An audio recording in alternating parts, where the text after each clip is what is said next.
अध्याय 1171 मूर्ख मत बनो। लॉन्ग जिंगयुन ने अर्जुन के चेहरे पर असहनीय अभिव्यक्ति देखी और चिल्लाया, यदि आप उसे बचाते हैं तो आपके पास स्तंभ छीनने का समय नहीं होगा। जल्दी करो और इस स्तंभ को जब्त करने के लिए मेरे साथ हाथ मिलाओ। फिर तुम विदेशी दुश्मनों से बचाव में मेरी मदद करो और मैं खेती करूंगा। मेरा काम पूरा होने के बाद मैं विदेशी दुश्मनों से बचाव में तुम्हारी मदद करूंगा और खेती करने की बारी तुम्हारी होगी। भाई जियांग, लबादा पहने आदमी की आंखें आंसुओं से भर गईं। मेरे पालक भाई को बचा लो, कृपया, मैं आपसे विनती करता हूँ। छोटे आदमी का पूरा शरीर काला पड़ चुका था। वह लबादा और आदमी की गोद में पड़ा लगातार छटपटा रहा था और उसने आंखें घुमाई और उसकी आंखों में भी काली गैस रेंगने लगी। भाड़ में जाओ, अर्जुन ने घृणा से गाली दी और आगे बढ़ा। उसने छोटे आदमी को झपटकर पकड़ लिया और कहा, छोड़ दो इसे मुझ पर। लबादा पहने आदमी ने अर्जुन को आश्चर्य से देखा।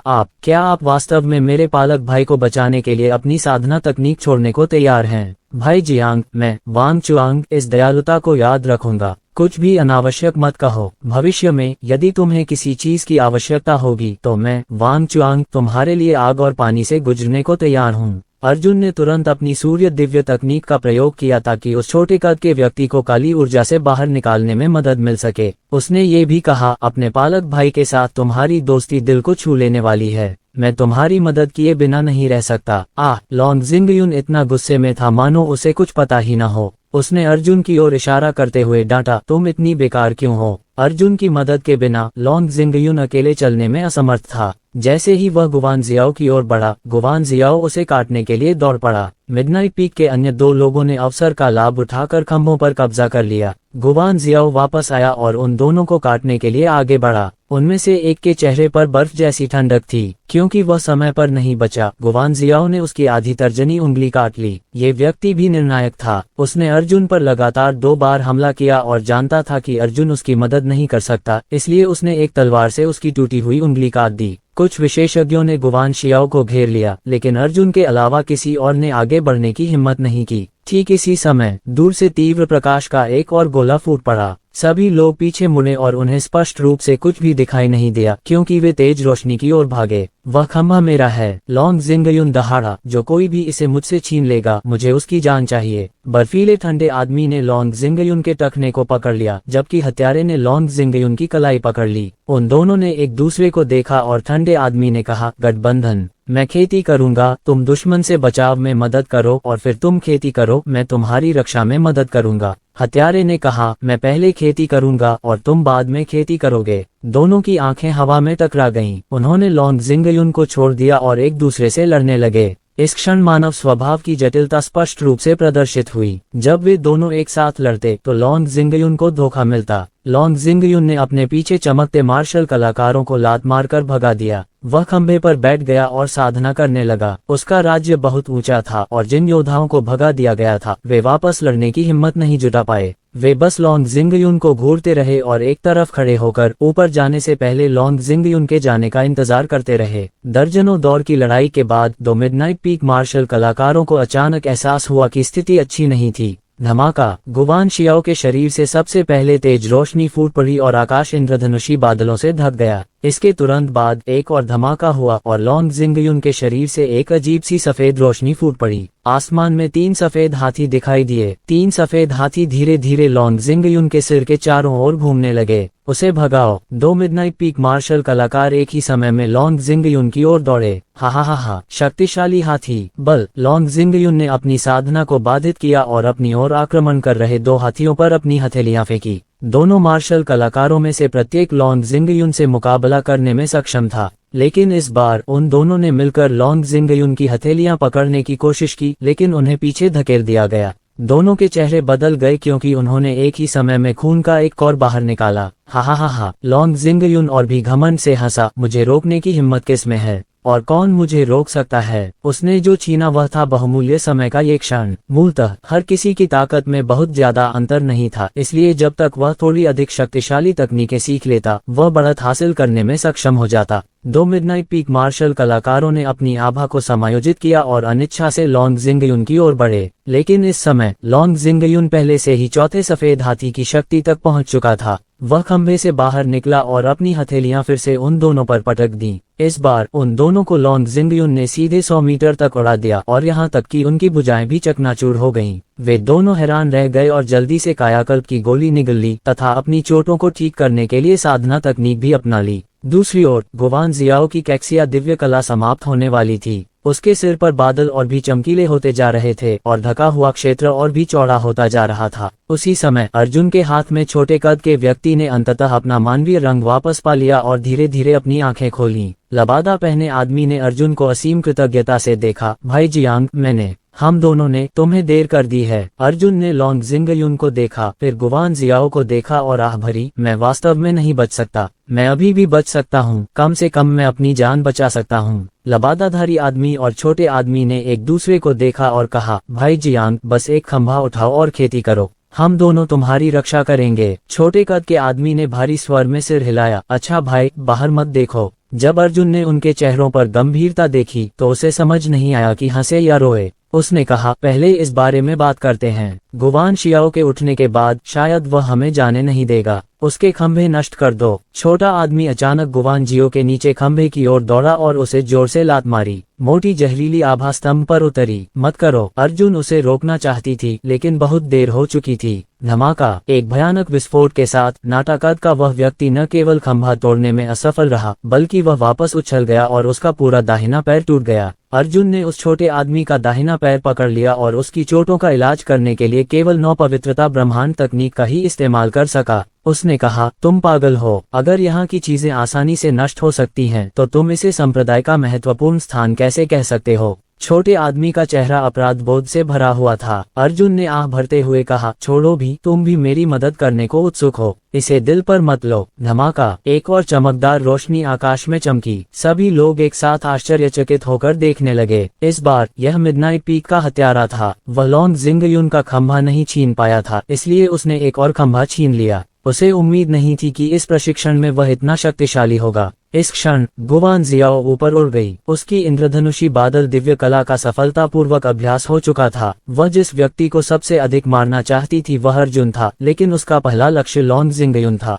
क्योंकि अब लॉन्ग जिंगयुन सबसे बड़ा खतरा था। गुवान जियाओ ने अपने चमगादड़ के पंख फैलाए और लॉन्ग जिंगयुन की ओर उड़ी। उसके शरीर के ऊपर सचमुच एक इंद्रधनुषी चमक थी। ये दृश्य बेहद अजीब था। लॉन्ग जिंगयुन के सिर के ऊपर पहले से ही 7 सफेद हाथी थे। जब गुवान जियो दौड़कर आया तो लॉन्ग जिंगयुन भी खंभे से निकलकर गुवान जियो की ओर उड़ गया। जिक्सिया यंग तीन! गुवान जियाओ जोर से चिल्लाए। उसके हाथ उसी समय बैंगनी हो गए और बैंगनी रोशनी ने पूरे स्थान को रोशन कर दिया। जहां तक लॉन्ग जिंगयुन का प्रश्न है, वह गुस्से से दहाड़ा। 7 हाथियों की सेना, दोनों एक साथ टकराए और पीछे की ओर उड़ गए। गुवान जियाओ ने मुंह भर काला खून खांसकर बाहर निकाला, जबकि लॉन्ग जिंगयुन ने मुंह भर लाल खून खांसकर बाहर निकाला। उन दोनों ने एक दूसरे को देखा। गुवान जियाओ की आंखें सदमे और भ्रम से भर गईं। लॉन्ग जिंगयुन की आंखें परमानंद से भर गईं। लॉन्ग जिंगयुन की साधना तकनीक स्पष्ट रूप से अभी समाप्त नहीं हुई थी, लेकिन ये पहले से ही गुवान जियाओ के बराबर थी, जिसने कैक्सिया दिव्य कला का अभ्यास पूरा कर लिया था। इससे पता चला कि सफेद हाथी तकनीक इंद्रधनुषी बादल दिव्य तकनीक से कहीं अधिक शक्तिशाली थी। हा, मैं लॉन्ग जिंगयुन आखिरकार एक बड़ी धूम मचाने जा रहा हूँ। लॉन्ग जिंगयुन जोर से हंसा और वापस आकर खंभे पर बैठकर साधना जारी रखी। गुवान जियाओ की तो अब लड़ने की हिम्मत नहीं रही। वह लॉन्ग जिंगयुन से लड़ती रही। अंत में वह निश्चित रूप से 1000 दुश्मनों को घायल करेगी और 800 का नुकसान उठाएगी। हालांकि अर्जुन और उसके आसपास के लोग अभी भी थे। उन्होंने आगे बढ़ने का सही मौका ढूंढ लिया और उसे मारने पर अड़े रहे। गुवान जियाओ ने अपनी आंखें घुमाईं और पास के खंभों की ओर दौड़ी और उन पर मौजूद सभी मार्शल कलाकारों को उड़ा दिया। उसके पास बस एक आखिरी मौका था। अगर उसे कोई ऐसा मार्शल आर्ट नहीं मिल जाता जो लॉन्ग जिंगयुन की साधना तकनीक में निपुणता हासिल करने से पहले के सफेद हाथी के कौशल से भी ज्यादा शक्तिशाली हो, तो वह फिर कभी पलटी नहीं मार पाएगी। समय बहुत कीमती था। हर सेकंड का पूरा उपयोग किया जा रहा था। हालांकि अर्जुन और बाकी सभी ने आह भरी। इतने कम समय में वे तीनों पहले ही लॉन्ग जिंगयुन और गुवान जियाओ से बहुत पीछे छूट चुके थे।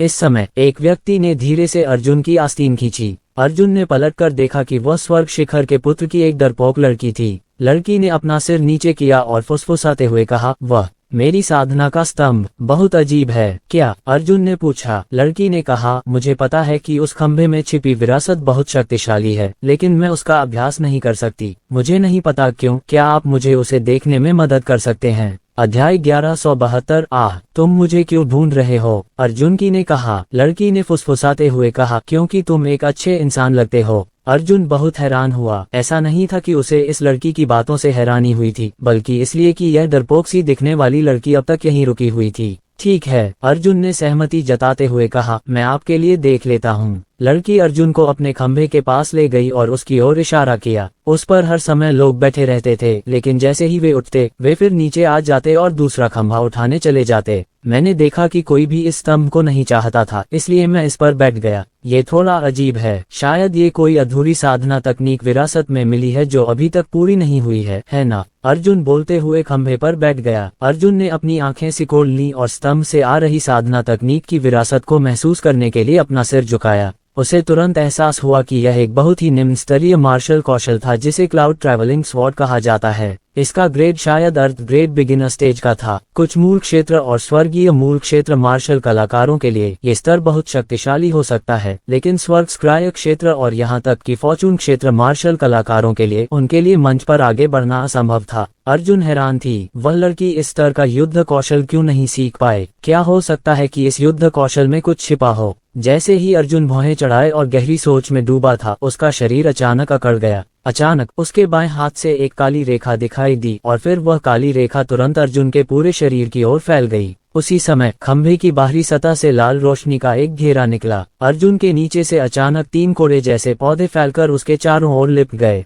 के डरपोक लड़की ने अपना मुंह ढक लिया और हंसने लगी। उसमें अभी भी थोड़ी शर्म थी। तुम? अर्जुन ने चौंक कर लड़की को देखा। उसने जल्दी से अपनी एस्ट्रल क्यू घुमाए, आजाद होना चाहा। वांग चुआंग और शियाओ हाई चौंक गए और लड़की पर चिल्लाए, तुमने भाई शियांग के साथ क्या किया? धिक्कार है। छोटे हाई ब्लॉक भाई जियांग के शरीर पर लगी बेलों को खोलने में मेरी मदद करो। वांग चुआंग और शियाओ हाई उड़कर आए और अर्जुन के कंधों पर लताओं को पकड़ने के लिए आगे बढ़े। अर्जुन भी दिव्य आभा से भर गया। वह उन दोनों के साथ सहयोग करके उन्हें इससे मुक्त करना चाहती थी, लेकिन अर्जुन को इस बात की उम्मीद नहीं थी कि वांग चुआंग और शियाओ हाई ने अर्जुन के कंधों को दबा दिया। अर्जुन की सतर्कता के बिना ही डिप क्यूई की 2 मोटी किस्में उसके शरीर में समा गईं। अर्जुन का दिल धड़कना बंद हो गया और वह इसका उपयोग शून्य में भागने के लिए करने वाला था। हालांकि डिप क्यूई के उन 2 तारों के अचानक आगमन से अर्जुन की मेरिडियन पर अस्थायी रूप से आक्रमण हो गया, जिससे उसके पास जाने के लिए कोई जगह नहीं बची। वास्तव में अर्जुन स्वयं का प्रतिरोध करने और अपनी रक्षा करने के लिए किसी भी मार्शल तकनीक का उपयोग करने में असमर्थ था।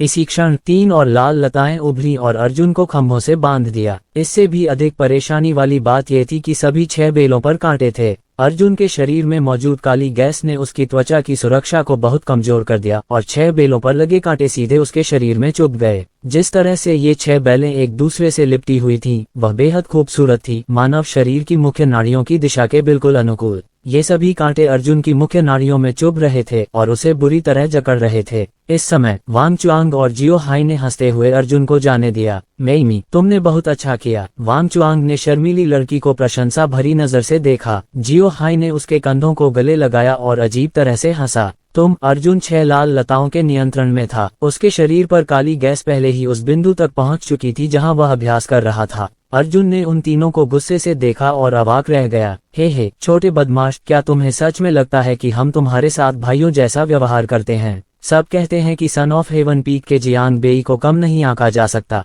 क्या इसकी वजह ये नहीं है कि हमने उसके साथ खिलवाड़ किया था? लिटिल हाई हंसा। अर्जुन ने अपनी आंखें सिकोड़ लीं और उन तीनों को ठंडेपन से देखा। वांग चुआंग मुस्कुराए और बोले, क्या तुम्हें अभी भी याद है जब मैंने जियो हाई से तुम्हें विषमुक्त करने के लिए कहा था? हाँ, असल में आप पहले से ही बहुत सावधान और सतर्क हैं। हमें आपको जहर देने का कोई मौका नहीं मिला और मैंने जियाओ हाई से आपको विषमुक्त करने के लिए कहा था। दरअसल उसी समय उसने आपको सचमुच जहर दिया था। अर्जुन को अचानक याद आया कि जब जियो हाई ने उसकी कलाई पकड़ी थी तो उसकी बांह पर एक काली रेखा दिखाई दी थी और काली रेखा उसकी उंगली पर संघनित हो गई थी, जिससे कुछ तरल नीचे गिर गया था। ये सब तो बस एक आवरण मात्र था। भाई चुआंग का प्रदर्शन लाजवाब था। जियाओ हाई ने तालियां बजाईं और कहा, मुझे इस नन्हे से बच्चे पर सचमुच विश्वास है। मुझे सचमुच लगता है कि हम दोनों ने उसके आगे सिर झुका दिया है। छोटे हाई, तुमने भी अच्छा काम किया। वांग चुआंग मंद मंद मुस्कुराया, तुमने इस बदमाश का साथ देने के लिए जानबूझकर गुवान जियाओ की काली ऊर्जा को दूषित किया। तुमने बहुत बड़ा योगदान दिया है, कुछ श्रेय मुझे भी है। लड़की खिलखिलाकर बोली, जब आप एक शक्तिशाली साधना तकनीक के लिए लड़ रहे थे, तब मैंने गुप्त रूप से इस स्तंभ पर एक आत्मा सील संरचना स्थापित की थी ताकि जियांग बेई की शिरोबिंदुओं को एक जहरीली बेल से सील कर दिया जाए, जिससे उसके लिए इसका उपयोग करना असंभव हो जाए।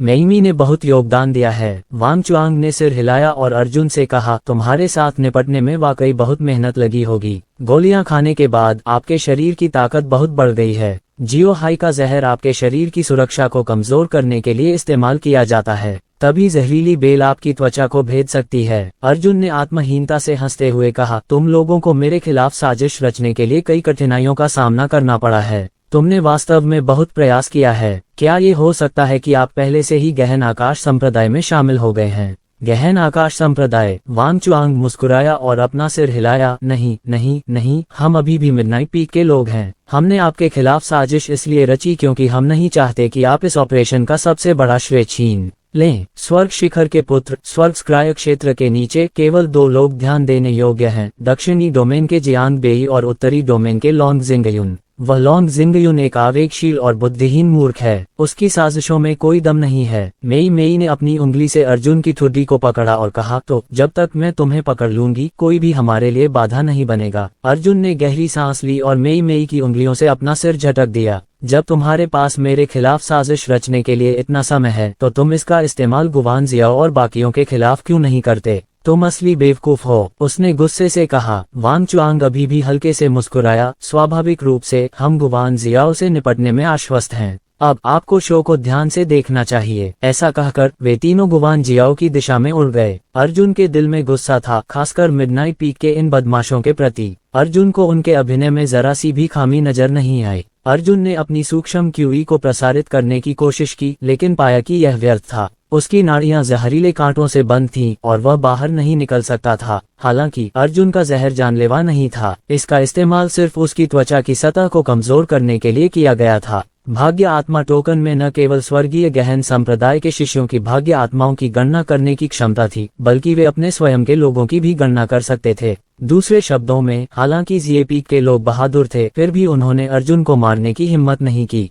वरना उनके जीवन आत्मा टोकन सब कुछ रिकॉर्ड कर लेते। अध्याय 1173। वांग चुआंग, शियाओ हाई और मेई अन्य 2 मिडनाइट पीक मार्शल कलाकारों के पास पहुंचे और उनसे मिले। वे पांचों एक दूसरे से फुसफुसाए और अर्जुन की ओर इशारा किया। ये देखा जा सकता था कि वे पांचों लोग तिरस्कार पूर्वक हंस रहे थे। दूर से लॉन्ग जिंगयुन ने पहले ही 8 प्रतीकों की शक्ति प्राप्त कर ली थी। उसने अर्जुन की स्थिति भी देख ली थी। लॉन्ग जिंगयुन ने असहाय होकर अपना सिर हिलाया, उसकी आंखें सहानुभूति से भरी थीं। लॉन्ग जिंगयुन की नजरों ने अर्जुन को और भी ज्यादा गुस्सा दिला दिया। उसने जिये पीक से आए लोगों को ठंडी नजरों से देखा और दांत पीस लिए। ठीक है, तुम लोग मेरा इंतजार करो, वे पहले ही आपके स्वभाव और स्वभाव का अध्ययन कर चुके हैं। बगल में स्वर्गीय शिखर के पुत्र से एक मार्शल कल्टीवेटर चुपचाप प्रकट हुआ और फुसफुसाया, वे जानते हैं कि आप दयालु हैं, इसलिए उन्होंने आपका फायदा उठाया। अर्जुन ने स्वर्गीय पुत्र शिखर मार्शल कलाकार से कहा, कृपया इसे खोलने में मेरी मदद करें। स्वर्गीय पुत्र शिखर मार्शल कलाकार ने कड़वाहट से कहा, मैं तुम्हें बचाना चाहता था, लेकिन मेरे पास केवल स्काई स्क्राय 7वां चरण है। मैं इन जहरीली लताओं को बिल्कुल नहीं काट सकता। ये सब एक गुड फॉर्चून रियल मार्शल कलाकार द्वारा स्थापित किया गया था, इससे कोई फर्क नहीं पड़ता। अर्जुन ने कहा, मेरे शरीर में एस्ट्रल क्यूई की एक किरण भेजने का मेरा अपना तरीका है। मार्शल आर्टिस्ट साफ तौर पर हिचकिचा रहा था। उसे डर था कि कहीं मिडनाइट पीक मार्शल आर्टिस्ट उससे बदला न ले ले। अर्जुन ने गहरी आवाज में कहा, क्या हमारे स्वर्गीय शिखर पुत्र को पर्याप्त परेशान नहीं किया गया है? कब से तुम्हारे पास रीढ़ की हड्डी भी नहीं है? मार्शल आर्टिस्ट ने दांत पीसते हुए कहा, ठीक है, तुमने मुझे पहले भी बचाया था। अगर मिडनाइट पीक के लोग तुम्हें खोज भी लें तो भी मैं एक बार तुम्हारी मदद जरूर करूंगा। ये कहकर मार्शल आर्टिस्ट तेजी से अर्जुन की तरफ बढ़ा और उसके शरीर में दीपक क्यूई की एक किरण छोड़ दी। जैसे ही उसने ये क्रिया पूरी की, वह बेतहाशा भागा और हवा में उड़ गया, इस डर से कि मिडनाइट पीक के मार्शल आर्टिस्ट उसे खोज लेंगे। जब दीपक क्यूई का वह तंतु अर्जुन के शरीर में प्रवेश कर गया तो वह उसके मेरिडियन में सिकुड़ गया और हिलने में असमर्थ हो गया। अर्जुन ने अपना सिर थोड़ा नीचे किया और ध्यान केंद्रित करना शुरू कर दिया। एक चीज ऐसी थी जिसे संचालित करने के लिए नस से होकर गुजरने की जरूरत नहीं थी, और वह थी इरादा। अर्थ व्यक्ति की इच्छा विचार से आता है। अर्जुन ने जानबूझकर एस्ट्रल क्यूई को उलझा दिया जिसमें मार्शल कलाकार प्रवेश कर गया था, और फिर बलपूर्वक एस्ट्रल क्यूई को अपने मेरिडियन का अनुसरण करने दिया। मूलतः जब उसकी मध्याह्न रेखाएं बंद थीं, तो उसके लिए दीपक क्यूई को पार करना असंभव था। हालांकि अर्जुन ने जानबूझकर दीपक क्यूई को लपेट लिया और उसकी मध्याह्न रेखा की बाहरी दीवार के चारों ओर तैर गया। दीपक क्यूई से उसने कांटों पर हमला किया। यह विचार वास्तव में प्रभावी था, लेकिन इसका प्रभाव स्पष्ट नहीं था। उस मार्शल कलाकार का स्काई स्क्राया 7वें चरण का एस्ट्रल क्यूई एक गुड फॉर्चून प्रथम चरण के मार्शल कलाकार द्वारा बनाए गए जहरीले बेल के कांटों पर हमला करने में बेहद अक्षम था। अर्जुन केवल एक बार, 2 बार और 3 बार सभी मुख्य मध्याह्न रेखाओं के माध्यम से हमला करने का अंतहीन प्रयास कर सकता था। कुछ ही दूरी पर कुछ स्वर्गीय गहन संप्रदाय के मार्शल अभ्यासी अर्जुन पर घात लगाने के लिए आए और उसका सिर काटने की कोशिश करने लगे। हालांकि ये जहरीली बेलें वाकई भयानक थीं। उन्होंने न सिर्फ अर्जुन को उलझाया, बल्कि अर्जुन की रक्षा में भी भूमिका निभाई। जब तक कोई सौभाग्यशाली योद्धा न आ जाए, वे अर्जुन को जरा भी नुकसान नहीं पहुंचा पाएंगे। जब उन स्वर्गीय गहन संप्रदाय के मार्शल कलाकारों ने अपना गुप्त हमला विफल कर दिया, तो वे केवल नाराजगी के साथ वहां से जा सकते थे। दूरी में 5 मिडनाइट पीक मार्शल कलाकारों को एक गुड फॉर्चून रियल्म स्क्वाड होना चाहिए। हथियारों में से एक को पहले ही एक स्तंभ मिल गया था और उसे एक शक्तिशाली साधना तकनीक विरासत में मिल गई थी। साधना समाप्त करने के बाद वांग चुआंग तुरंत ऊपर गया और बाकी 4 लोग उसके साथ चले गए। तभी अर्जुन को याद आया कि जब हत्यारा प्रकाश के साथ फटा था तो मेई उसके कपड़े खींचने आई थी। ऐसा प्रतीत होता है कि उन्होंने पहले से ही अर्जुन पर आक्रमण करने की योजना बना रखी थी जब उन्हें विरासत का एक शक्तिशाली स्तंभ मिल गया। हालांकि हकीकत में इस छोटी सी टीम में शायद ऐसी एकता नहीं थी। यही उनकी पूरी योजना की एकमात्र खामी भी थी। ऐसा प्रतीत होता है कि हत्यारा और उनमें से ठंडे चेहरे वाला व्यक्ति लॉन्ग जिंगयुन को एक शक्तिशाली स्तंभ पर कब्जा करने देने से पहले एक बार सचमुच लड़े थे। धमाका! अचानक लॉन्ग जिंगयुन के शरीर से एक और शक्तिशाली प्रकाश फूट पड़ा और आकाश में 9 सफेद हाथी दिखाई दिए।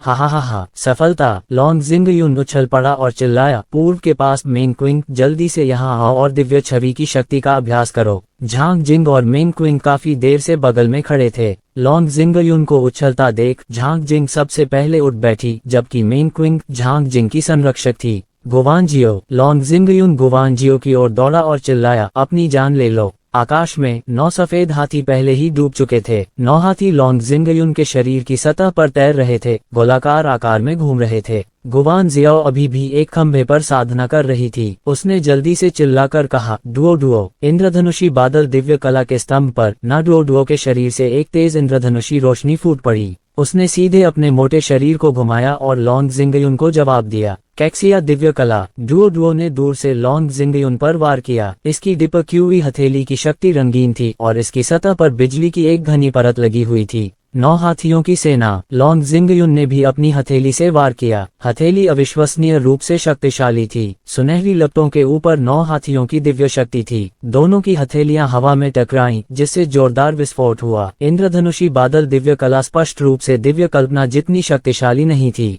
हालांकि डोडुओ में अतिरिक्त बिजली के गुण थे, लेकिन लॉन्ग जिंगयुन की स्वर्णिम ज्वाला स्पंदन कोई मजाक नहीं था। इस टक्कर के कारण लॉन्ग जिंगयुन का शरीर एक पल के लिए रुक गया। दूसरी ओर उस मोटे आदमी डुओ डुओ डुओ ने मुंह भर खून थूका और पीछे की ओर उड़ गया। 9वें स्वर्ग के स्कायर, तुमने सौभाग्य के दूसरे स्तर पर मुझसे लड़ने की हिम्मत की। लॉन्ग जिंगयुन की आंखों में एक तीखी धार दिखाई दी। उसने हाथ हिलाया और उसके जोशीले आभामंडल में दुनिया के प्रति तिरस्कार का भाव था। गुवांजियो, तुम अगले हो। लॉन्ग जिंगयुन ने अपने शरीर को स्थिर किया और गुवांजियो पर फिर से वार किया। गुवांजियो वर्तमान में साधना कर रहा था, इसलिए उसके पास अपनी साधना को अस्थायी रूप से बाधित करने के अलावा कोई विकल्प नहीं था और उसने काली हथेली से प्रहार किया। ये काला ताड़ का पेड़ इंद्रधनुषी बादलों में लिपटा हुआ था और यह अत्यंत शक्तिशाली था। हालांकि उसकी हथेलियों के टकराव के बावजूद ये दिव्य छवि की शक्ति ही थी जो थोड़ा लाभ में थी। लॉन्ग जिंगयुन 2 कदम पीछे हट गया, जबकि गुवान जियाओ ने खंभे को मजबूती से पकड़ लिया और उसका शरीर अचानक कांप उठा।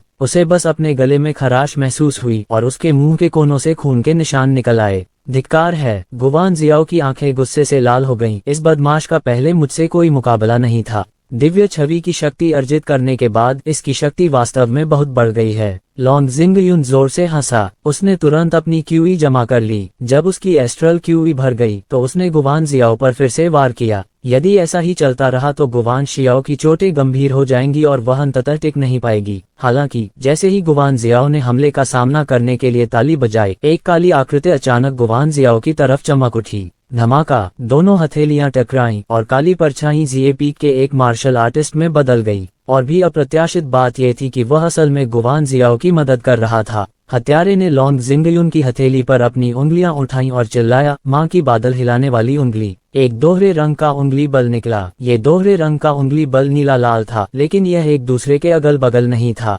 बल्कि यह एक गाढ़ा लाल उंगली बल था जो एक पतले नीले उंगली बल में लिपटा हुआ था। धमाका, लॉन्ग जिंगयुन की हथेली की शक्ति केवल गुवान जियो को दबा सकती थी, लेकिन हत्यारे की क्लाउड शेकिंग फिंगर की मदद से उसकी हथेली की शक्ति तुरंत ढह गई। लॉन्ग जिंगयुन को डिप क्यूई का जबरदस्त झटका लगा और उसकी छाती तुरंत एक उतले हथेली के निशान जैसी हो गई। वह 10 मीटर से भी ज्यादा पीछे खिसक गया। उसका शरीर मुड़ गया और मुंह से लाल खून निकल आया। ये औरत हमारी मिडनाइट पीक की युद्ध लूट है, इसे कोई नहीं चुरा सकता। हत्यारे ने भयावह मुस्कान दी और गुवान जियाओ के माथे पर उंगली से वार करने के लिए मुड़ा। अध्याय 1174। गुवान जियाओ का शरीर कांप उठा और उसने थप्पड़ मारने के लिए अपना हाथ उठाया। वे दोनों भाग्य के प्रथम स्तर पर थे और वे उच्च श्रेणी के स्वर्गीय ग्रेड मार्शल आर्ट तकनीकों का उपयोग कर रहे थे। गुवान जियाओ की हथेली की शक्ति हत्यारे की उंगलियों की शक्ति से टकराई, लेकिन हत्यारे को सैकड़ों बार पीछे हटना पड़ा। उसकी छाती की 2 पसलियां तुरंत टूट गईं और मुंह से लाल खून की धार फूट पड़ी। कितना क्रूर आभा गुण है। हत्यारे मार्शल कलाकार की छाती और मुंह से खून टपक रहा था।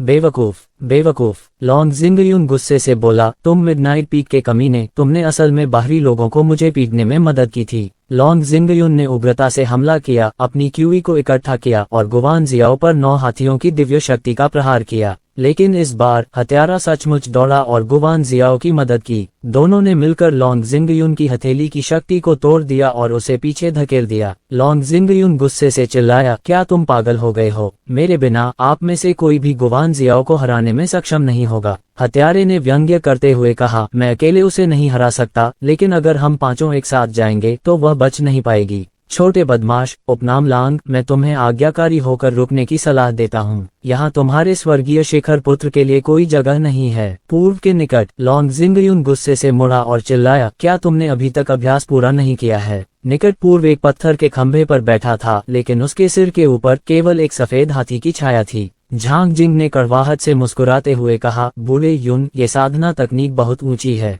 मेरी जन्मजात प्रतिभा आपकी तुलना में कमतर है। जब साधना की बात आती है तो यह आपकी तुलना में 5 गुना से भी अधिक धीमी है। इस बार प्रतिभा का अंतर उजागर हो गया। किसी युद्ध कौशल का स्तर जितना ऊंचा होगा, उसे साधना उतना ही कठिन होगा। न केवल उसे साधना धीमी होगी, बल्कि वह अधूरा भी हो सकता है। लॉन्ग जिंगयुन मूल रूप से चाहता था कि झांग जिंग उसकी मदद करे, लेकिन अब यह असंभव लग रहा था। लॉन्ग जिंगयुन ने अपनी नजर जियांग बेई की ओर घुमाए और दांत पीसते हुए गुस्से से कहा, क्या बकवास है। आखिरकार मुझे अपना फायदा दिखाने के लिए इस बदमाश के साथ सहयोग करना ही होगा। अच्छा नहीं। वांग चुआंग, जो खंभे पर खड़ा था, चिल्लाया, ड्रैगन जियांग बेई को बचाने जा रहा है। लॉन्ग जिंगयुन सौभाग्य के दूसरे स्तर पर था और केवल वही अर्जुन के शरीर पर जहरीली लताओं को रोक सकता था। मैं ये करूंगा। हत्यारे की गति असाधारण थी और उसने तुरंत लॉन्ग जिंगयुन का रास्ता रोक दिया। तुम मौत को दावत दे रहे हो। लॉन्ग जिंगयुन दहाड़ा, तुमने मेरे अच्छे कर्मों को 3-4 बार बर्बाद कर दिया है। भले ही तुम स्टार गिल्ड द्वारा नियुक्त एक मार्शल आर्टिस्ट हो, मैं तुम पर दया नहीं करूंगा। अगर तुमने फिर से मेरा रास्ता रोका तो मैं तुम्हें मार डालूंगा। लॉन्ग जिंगयुन ने अपनी क्यूई इकट्ठा की और हत्यारे पर थप्पड़ मारा।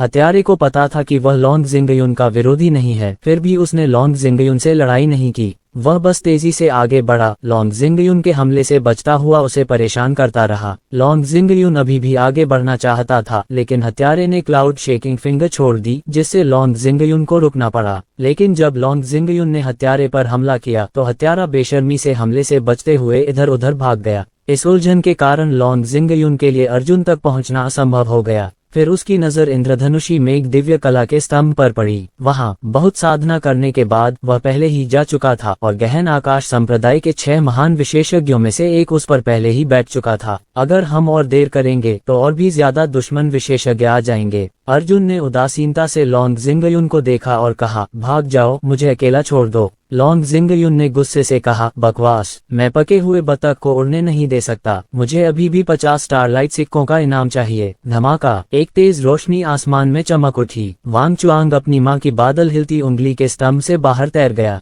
2 लोग जिए पीक पर 2 लोग थे जिन्होंने mother child cloud shaking finger का अभ्यास किया था। भाई चुआंग, हत्यारा बहुत खुश हुआ और जल्दी से बोला, जल्दी आओ, हम दोनों मिलकर गुवान जियाओ से निपटने से पहले लॉन्ग जिंगयुन को आधा मार डालेंगे। वांग चुआंग ने गुवान जियाओ की तरफ देखा और उसके हाव भाव तुरंत बदल गए। उसने जल्दी से कहा, जल्दी आओ, लॉन्ग जिंगयुन को भूल जाओ, पहले गुवान जियाओ को मार डालो। यह महिला आधे दिन से खंभे पर बैठी है लेकिन अभी तक वहां से नहीं हटी है। उसने कोई सफल तकनीक नहीं सीखी है। इसका मतलब है कि वह कोई और भी मजबूत तकनीक सीख रही है। हत्यारे को भी एहसास हुआ कि स्थिति ठीक नहीं है और वह जल्दी से गुवान जियो की ओर उड़ गया। लॉन्ग जिंगयुन ने गुवान जियाओ की ओर देखा, फिर अर्जुन की ओर। दोनों पक्षों को तौलने के बाद उसने अपना सिर हिलाया और अर्जुन से कहा, तुमने एक भी शक्तिशाली तकनीक में महारत हासिल नहीं की है। मुझे डर है कि तुम मेरी ज्यादा मदद नहीं कर पाओगी। पहले यहीं रुको, मैं तुम्हें बचाने से पहले उनसे निपट लूंगा। ऐसा कहने के बाद लॉन्ग जिंगयुन भी गुवान जियाओ की ओर उड़ चला।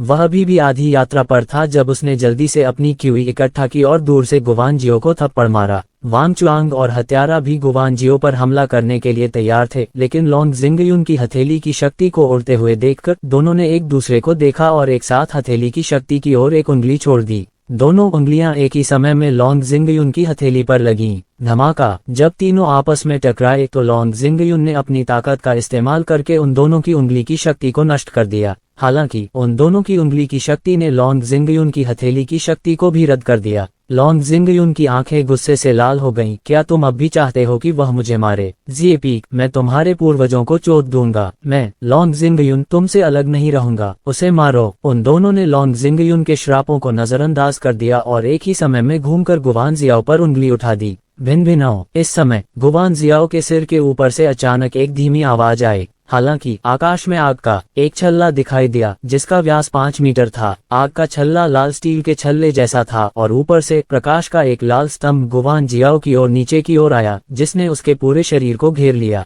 स्वर्ग हिलाने वाली अंगूठी। गुवान जियाओ ने अपनी उंगलियां उठाईं और उन्हें धीरे से हुक किया। उसके सिर के ऊपर लगा 5 मीटर का अग्निवलय तुरंत भिनभिनाहट की आवाज के साथ उड़ गया। जिजी दोजिमू क्लाउड शेकिंग फिंगर्स की उंगलियों ने आग के छल्ले पर प्रहार किया, जिससे आग के छल्ले की सतह पर बड़ी मात्रा में लपटें प्रज्वलित हो गईं। मुड़ो, गुवान जियाओ की उंगलियां हवा में घूम गईं। आग का छल्ला तुरंत घूमने लगा, 2 अंगुलियों पर दबाव डालने लगा और जिए पीक तथा अन्य की ओर बढ़ने लगा। मैं इसे बर्दाश्त नहीं कर सकता। वांग चुआंग और हत्यारा सदमे में पीला पड़ गया। ये किस तरह का मार्शल कौशल है? 9 हाथियों की दिव्य शक्ति। लॉन्ग जिंगयुन दूर से आया और हवा की आवाज के साथ उसने एक हथेली का बल मारा। गुवान जियाओ ने व्यंग्य किया और धीरे से अपनी उंगलियां हिलाईं। आग का छल्ला गूंजता हुआ हथेली की ओर उड़ रहा था। धमाका, आग का छल्ला हथेली की शक्ति से टकराया और वास्तव में इसने 9 हाथियों की दिव्य शक्ति को टुकड़े टुकड़े कर दिया। जहां तक आग के घेरे का सवाल है, वह दर्जनों मीटर पीछे लौट गया। इस समय लॉन्ग जिंगयुन की अभिव्यक्ति बदल गई। हालांकि कोई भी पक्ष दूसरे को कुछ नहीं कर सका। लॉन्ग जिंगयुन की हथेली की शक्ति कुचल दी गई, लेकिन गुवान जियो की आग की अंगूठी अभी भी वहां थी।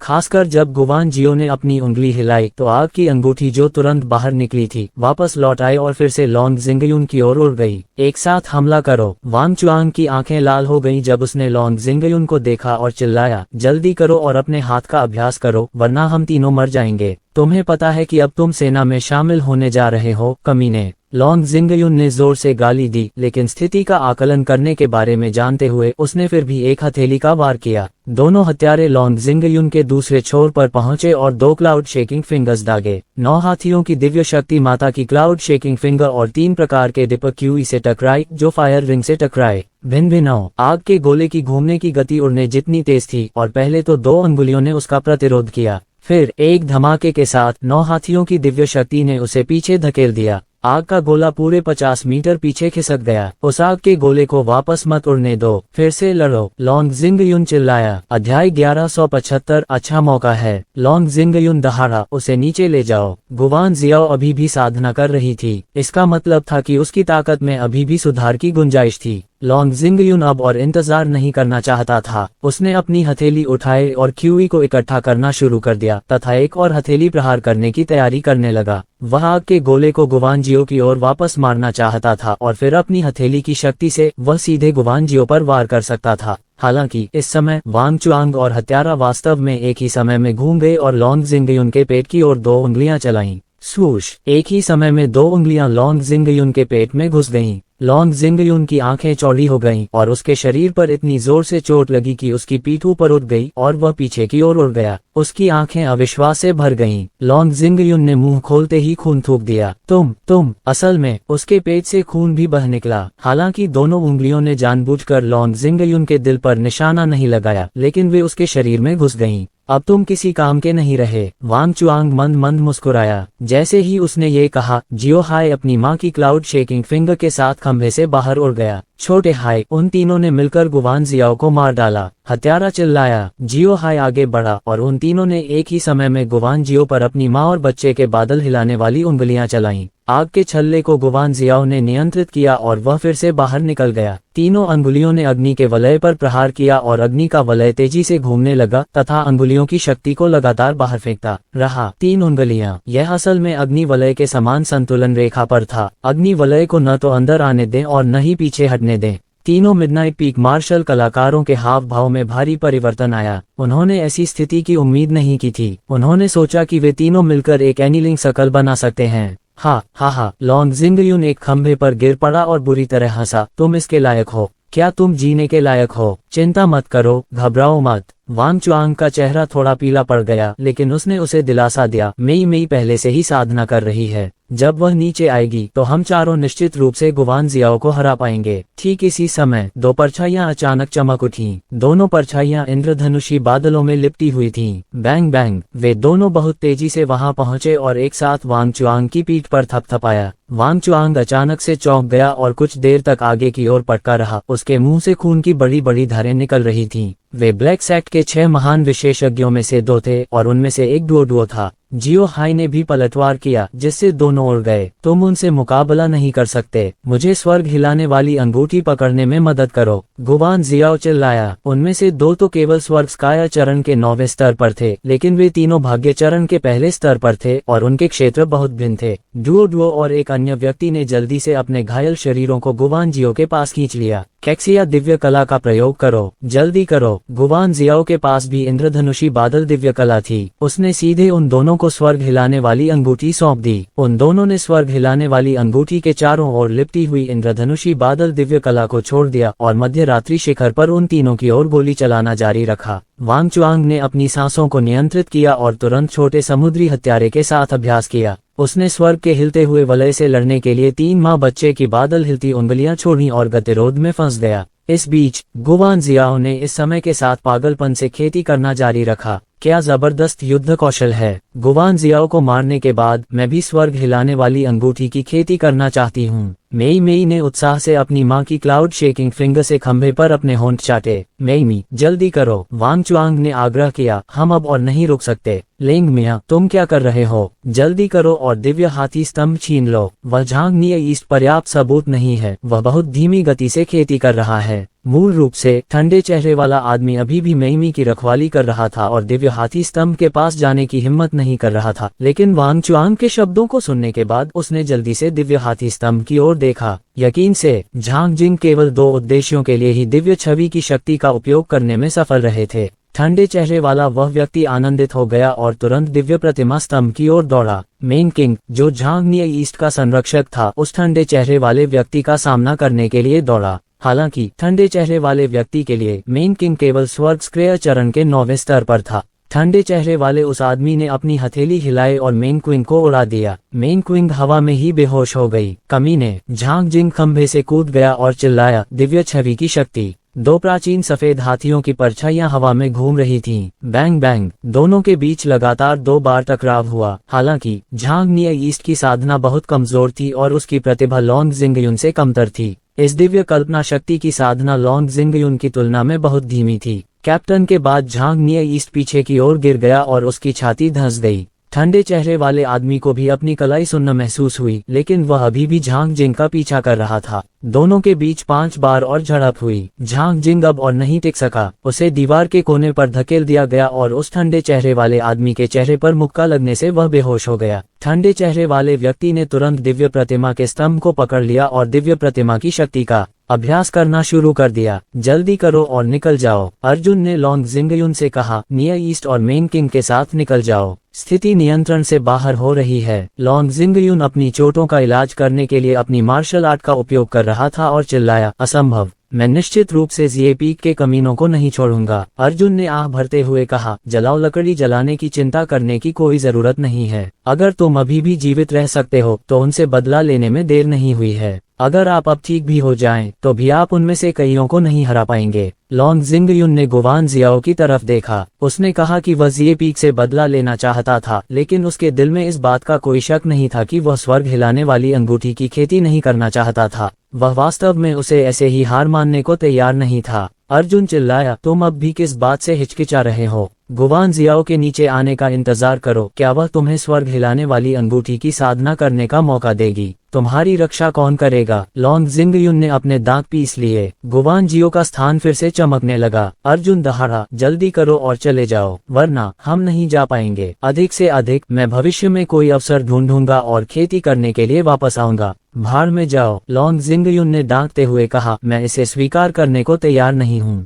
वह उछल पड़ा और तुरंत अर्जुन के खंभे पर कूद गया और अपने ऊपरी हाथ से जहरीली बेल को फाड़ दिया। हालांकि वह गंभीर रूप से घायल हो गया था और वह जो ताकत दिखा सकता था वह पहले से ही 50% से भी कम थी। मैं इसे फाड़ नहीं सकता, लॉन्ग जिंगयुन ने कहा। चलो चलें, मुझे अकेला छोड़ दो। अर्जुन ने अपना सिर हिलाया। लॉन्ग जिंगयुन ने गुस्से से कहा, मैं आपकी तरह दयालु नहीं हूँ, लेकिन मैं गद्दार नहीं बनूंगा जिसने अपने साथियों को छोड़ दिया। अर्जुन ने कहा, तुम मुझे नहीं बचा सकते, चलो मुझे अकेला छोड़ दो। लॉन्ग जिंगयुन ने जहरीली बेल को फाड़ने की बहुत कोशिश की, लेकिन जितना अधिक वह कोशिश करता उतना ही अधिक खून उसके पेट पर लगे 2 छेदों से निकलता। अंत में लॉन्ग जिंगयुन ने अर्जुन को घूरते हुए कहा, अपना ख्याल रखना। अगर तुम अभी भी जिंदा वापस आ सकते हो तो मेरे साथ मिडनाइट पीक पर आओ और स्पष्टीकरण मांगो। ऐसा कहने के बाद लॉन्ग जिंगयुन मुड़ा और चला गया। अपने साथ झांग निये ईस्ट और मेन किंग को भी लाया और अपनी जान बचाकर भाग गया। भिनभिनाहट, गुवान जियाओ के शरीर पर प्रकाश अधिक से अधिक उज्ज्वल होता गया।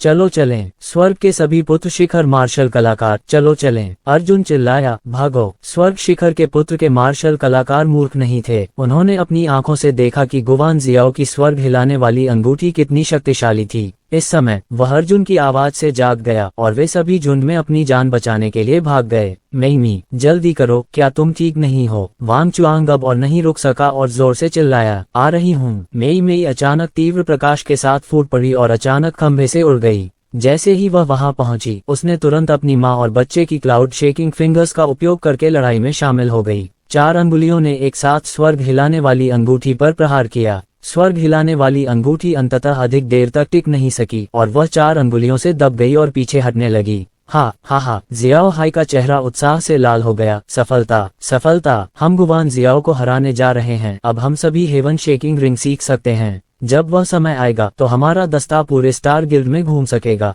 मैं देखूंगा कि और कौन मना करने की हिम्मत करता है। वांग चुआंग ने हल्के से मुस्कुराते हुए कहा, अंततः पुरस्कार प्राप्त करने का समय आ गया है। अध्याय 1176। अर्जुन पागलों की तरह जहरीली बेल को तोड़ रहा था। उसने जानबूझकर अपनी नसों में दयनीय आभा प्रवाहित की। उसकी मुख्य शिरोबिंदु रेखाएं पहले ही आभा से धुल चुकी थीं। ये देखकर कि अभी भी अंतिम 2 बाधाएं बाकी हैं, वह अपनी स्वतंत्रता पुनः प्राप्त कर सकेगा। हालांकि वह ये नहीं देख पा रहा था कि भविष्य कहाँ है। वह वहां उपस्थित सीमित संख्या में विशेषज्ञों में से एकमात्र ऐसे व्यक्ति थे जिन्होंने कोई युद्ध कौशल विकसित नहीं किया था, तो क्या हुआ अगर वो आजाद भी हो गया? आखिर में वो आधी रात के शिखर पर बादलों के हिलते हुए उंगलियों का सामना भी नहीं कर पाएगा। वे सभी फॉर्चून लेवल 1 के मास्टर थे, जो सबसे पूर्ण उच्च ग्रेड हेवन ग्रेड मार्शल कौशल का अभ्यास कर रहे थे। बस जैसे ही स्वर्ग हिलाने वाली अंगूठी को पीछे हटने के लिए मजबूर किया गया, गुवांजियो का शरीर अचानक एक ज्वाला के साथ फट गया, जो सीधे 9 स्वर्गों में चला गया। आग की लपटें तुरंत ही पूरे गुंबद में फैल गईं और उसके ऊपर भी फैल गईं।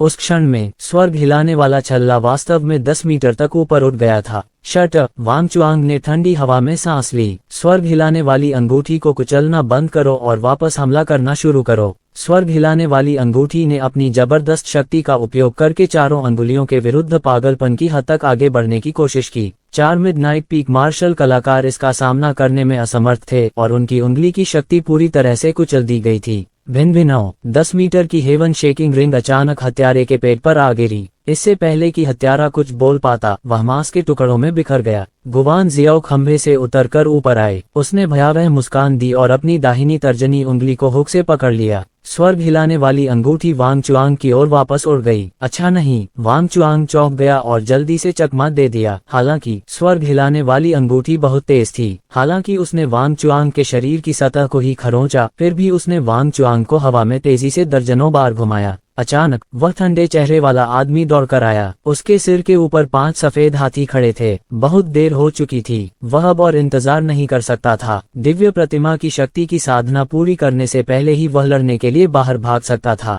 झगड़ा करना! वांगचुआंग गुस्से से मुड़ा और गुवांजियो की ओर इशारा किया। जियो हाय और मेई मेई ने भी गुवांजियो की ओर इशारा किया। जहां तक ठंडे चेहरे वाले आदमी की बात है, उसने गुवांजियो पर जोरदार मुक्का मारा। गुवांजियो ने अपनी उंगली उठाई। स्वर्ग हिलती अंगूठी, जो पहले ही सबके पीछे उड़ चुकी थी, तुरंत एक बड़ा चाप बनाकर तेजी से पीछे की ओर उड़ी और सड़क के बीचों बीच आ गई। 3 अंगुलियों और एक मुक्के ने स्वर्ग हिलाने वाली अंगूठी पर प्रहार किया, जिससे स्वर्ग हिलाने वाला विस्फोट हुआ। मैंने खुद को बहुत ज्यादा आंक लिया था। गुवांजियो ने अपनी उंगलियां फंसाते हुए हल्की सी मुस्कुराहट दी। स्वर्ग हिलाने वाली अंगूठी अचानक 10 मीटर पीछे हट गई और एक भिनभिनाहट की आवाज के साथ आगे बढ़ी, मुट्ठी बल से टकरा गई। भिनभिनाओ! वह मुक्का स्वर्ग हिलाने वाली अंगूठी द्वारा टुकड़े टुकड़े कर दिया गया। स्वर्ग हिलती अंगूठी पीछे हटी और फिर से अंदर घुस गई। 2 और भिनभिनाहटों ने दोनों उंगलियां तोड़ दी। भागो! तुम मुझे नहीं हरा सकते। बाहर निकलो! वांगचुआंग जोर से चिल्लाया और सबसे पहले पहाड़ी द्वार की ओर भागा।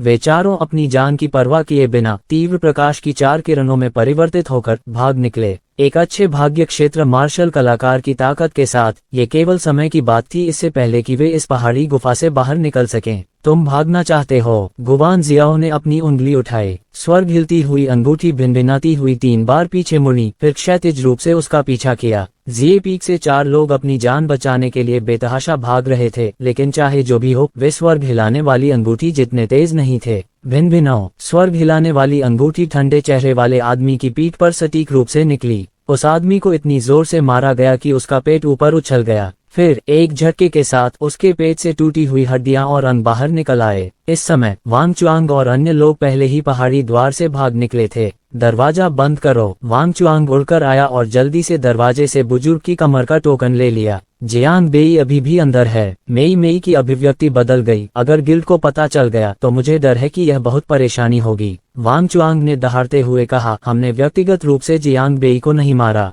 जियाओ हाई पहले ही वांगचुआंग की मदद के लिए दौड़ पड़ा था। मेई मेई भी दांत पीसते हुए ऊपर उड़ गई। उन तीनों ने एक ही क्षण में सभी बुजुर्गों के टोकन उतार दिए और पहाड़ी द्वार गड़गड़ाहट की आवाज के साथ बंद हो गया। वाह! जिस समय पर्वत का द्वार बंद हुआ, उसी समय स्वर्ग को हिलाने वाली अंगूठी दरवाजे की दरार से बाहर निकल आई। तीनों बुरी तरह डर गए, लेकिन उन्हें पता चला कि स्वर्ग हिलाने वाली अंगूठी ने सचमुच अपना नियंत्रण खो दिया था। पेन की आवाज आग की लपटों में बदल गई और गायब हो गई। छोटा हाई इतना डर गया कि उसने अपनी छाती थपथपाई। सौभाग्य से ये लानत जगह सब कुछ रोक सकती है, लेकिन गुवांजियो अंदर बंद है। हम अभ्यास के लिए वापस आना चाहते हैं, लेकिन अब हम ऐसा नहीं कर सकते। वांगचुआंग का चेहरा ठंडा पड़ गया था और वह अब और अपना व्यवहार नहीं रख पा रहा था। उसने उदास स्वर में कहा, नुकसान तो होगा ही, लेकिन अगर हम गहन आकाश संप्रदाय के लोगों को अंदर फंसा लें तो हम मिशन पूरा कर पाएंगे। गिल्ड में लौटने के बाद सभी को 50 स्टारलाइट सिक्कों का इनाम मिलेगा। स्वर्गीय गहन संप्रदाय के शेष 300 शिष्यों के अलावा उनमें से प्रत्येक को 80 स्टारलाइट सिक्के मिले। उन्हें धन अर्जित करने वाला कैसे माना जा सकता है? हाँ, मेई अनिच्छुक थी, लेकिन वह केवल इस वास्तविकता को स्वीकार कर सकती थी।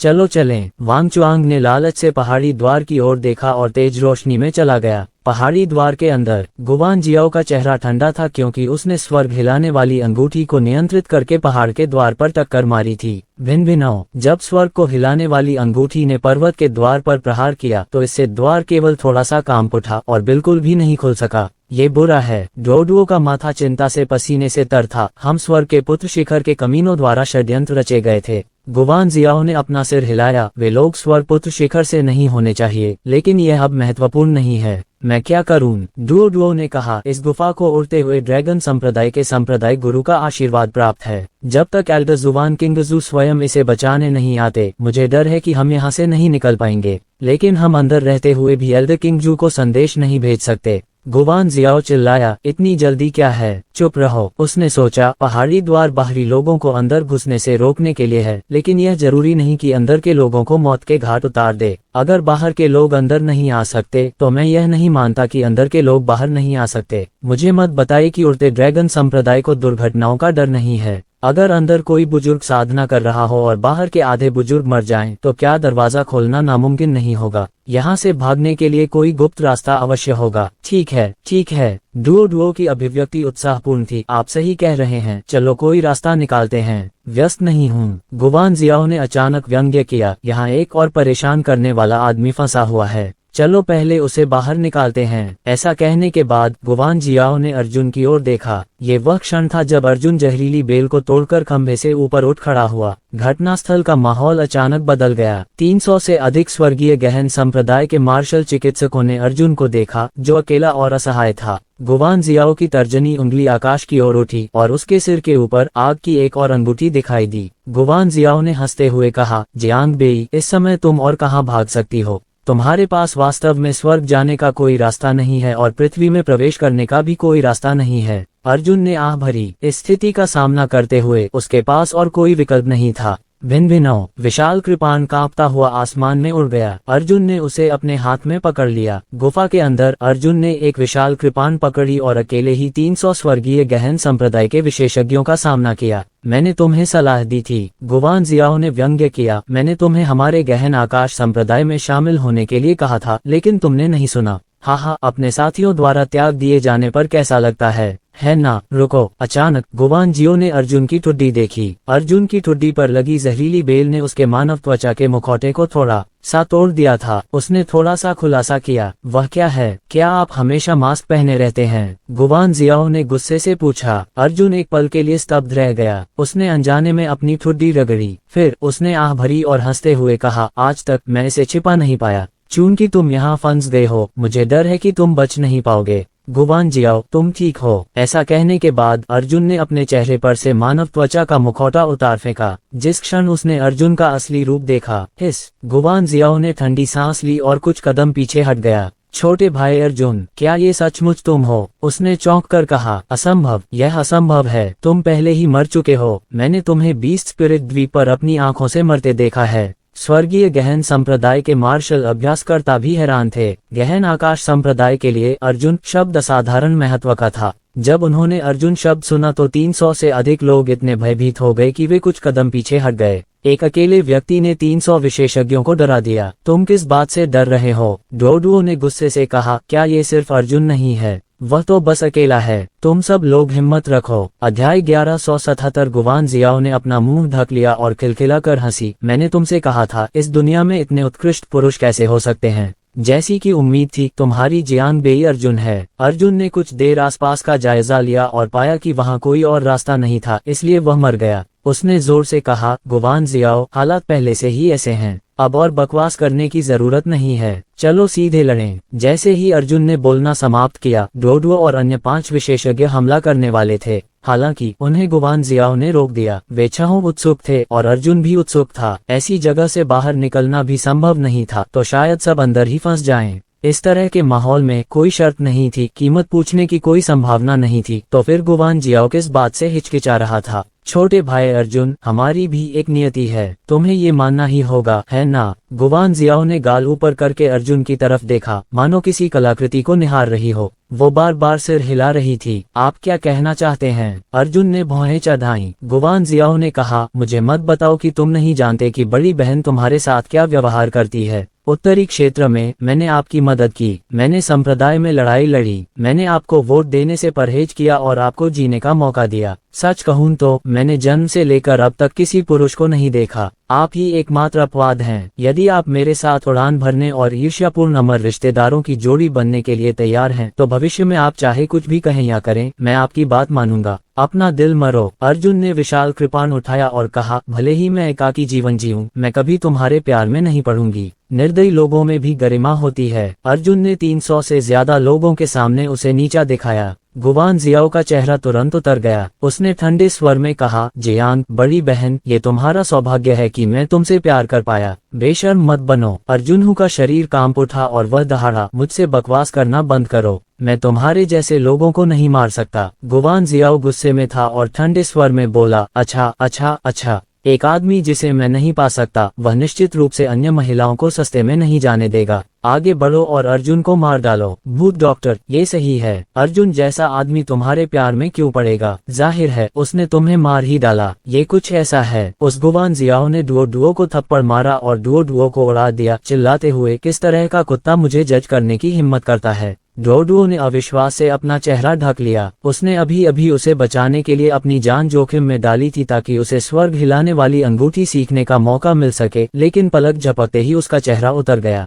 डुओ की आंखें आक्रोश से भरी थीं, लेकिन उसने गुवान जियाओ को अपना आपा खोने की हिम्मत नहीं की। उसने अपना सारा गुस्सा अर्जुन पर उतार दिया और चिल्लाते हुए अर्जुन की ओर दौड़ा। चलो, इस बदमाश ने कोई मार्शल तकनीक नहीं सीखी है, डरने की कोई बात नहीं है। डुओ ने बढ़त बना ली और सबसे पहले आगे बढ़कर अर्जुन से लड़ने लगा। इस मोटे आदमी में न केवल बिजली के गुण थे, बल्कि उसने कैक्सिया दिव्य कला भी सीखी थी। अर्जुन के पास एक उच्च स्तरीय स्वर्गीय मार्शल कौशल, टर्मिनेटर ड्रैगन सोल, भी था। हालांकि उसने इसके केवल 2 स्तर ही सीखे थे और उसे अभी तक पूरा नहीं किया था। जब उन दोनों में लड़ाई हुई तो अर्जुन को तुरंत थकान महसूस हुई। उसने अपनी हथेलियों को इंद्रधनुषी बादलों के चारों ओर लपेटा और एक हथेली से अर्जुन की कृपाण पर प्रहार किया, जिससे कृपाण गूंज उठी और एक के बाद एक झटके फैलने लगे। अर्जुन ने अपनी कृपाण का इस्तेमाल अत्याचारी तरीके से किया। एक कृपाण एक दूसरे को काट रहे थे और कृपाण की चीख बहुत भयंकर थी। उसने वास्तव में इतनी बार युद्ध किया था कि उसे कदम दर कदम पीछे हटना पड़ा।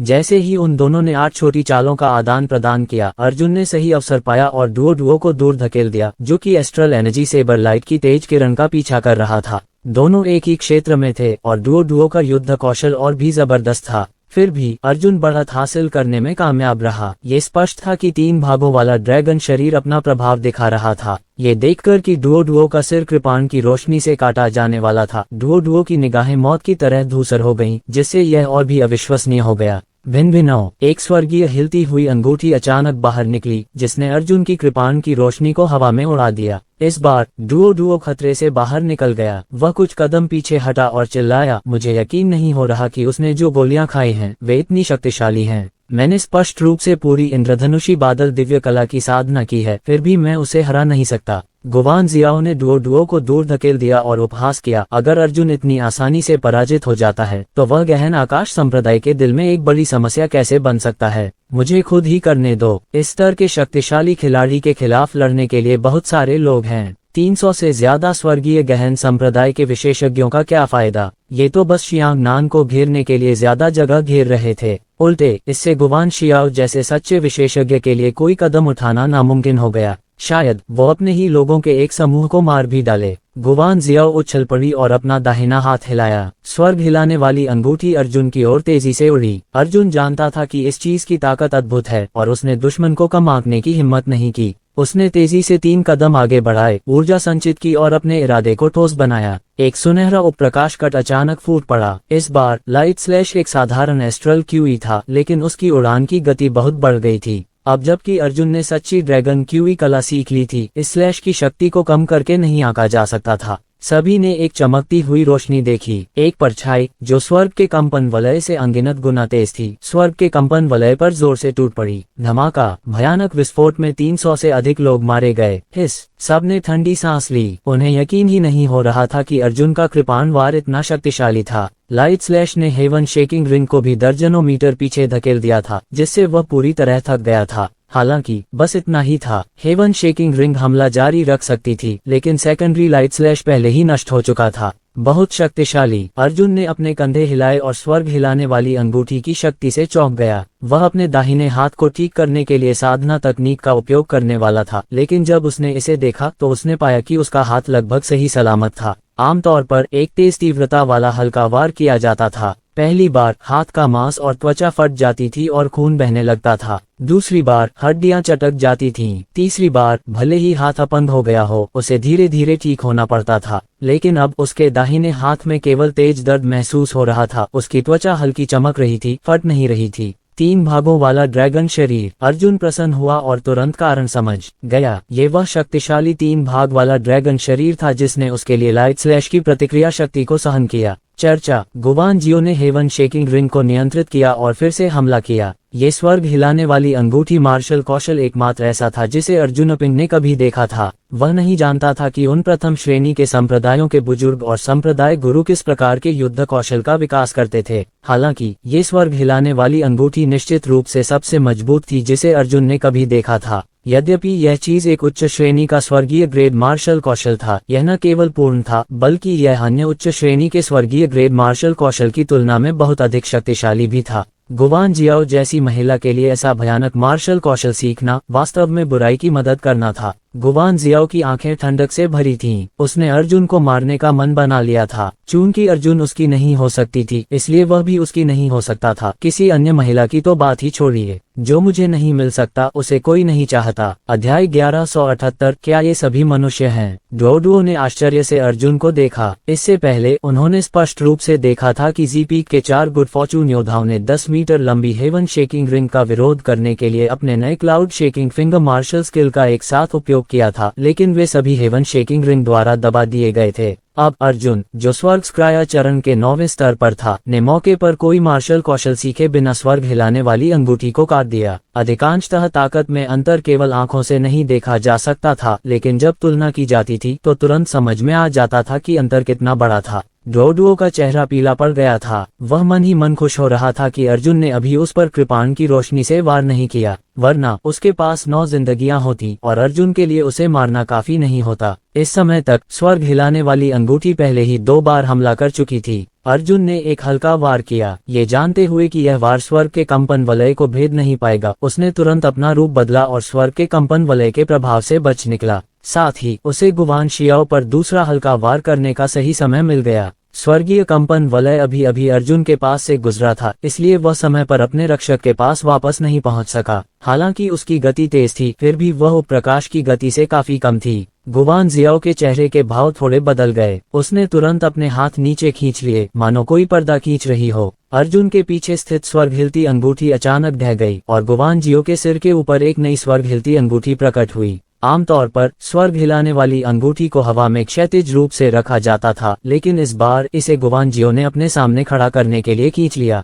धमाका, तेज दूसरी प्रकाश की मार ने गुवान जियाओ के सामने स्वर्ग हिलती अंगूठी को मारा, जिससे स्वर्ग हिलती अंगूठी अचानक पीछे हट गई। गुवान जियाओ ने एक गहरी सांस ली और अपने दाहिने पैर पर एक धनुष के साथ उसकी हथेली ने स्वर्ग हिलती अंगूठी के पीछे जोर से दबाया। इस बार उसने स्वर्ग हिलाने वाली अंगूठी को बलपूर्वक नियंत्रित किया। इसके तुरंत बाद उसने अपनी तर्जनी उंगली को हुक किया और स्वर्ग हिलाने वाली अंगूठी ने 3 बार हमला किया। इस समय अर्जुन का दाहिना हाथ पहले ही फट चुका था। 3 भागों वाला ड्रैगन शरीर उसे मजबूत शारीरिक सहारा दे रहा था, लेकिन वह प्रकाश को अंतहीन रूप से नहीं काट सकता था। 2 मास कटौतियों का अर्थ था कि सामान्य परिस्थितियों में वह पहले से ही 6 हल्के कटौतियां छोड़ सकता था। अर्जुन ने भौहें चढ़ाईं। 6 बार की तो बात ही छोड़िए, अगर वह इसे 60 बार भी इस्तेमाल कर ले तो भी वह गुवान शियाओ को नहीं हरा पाएगा। जब तक वह उसकी एस्ट्रल क्यूई का इस्तेमाल नहीं कर पाता, तब तक हेवन शेकिंग रिंग हमेशा मौजूद रहेगी। अर्जुन का शरीर कांप उठा जब 9 पवित्रता ब्रह्मांड कला प्रसारित हुई और 9 क्यूई ड्रैगन उसके शरीर के चारों ओर लिपट गए।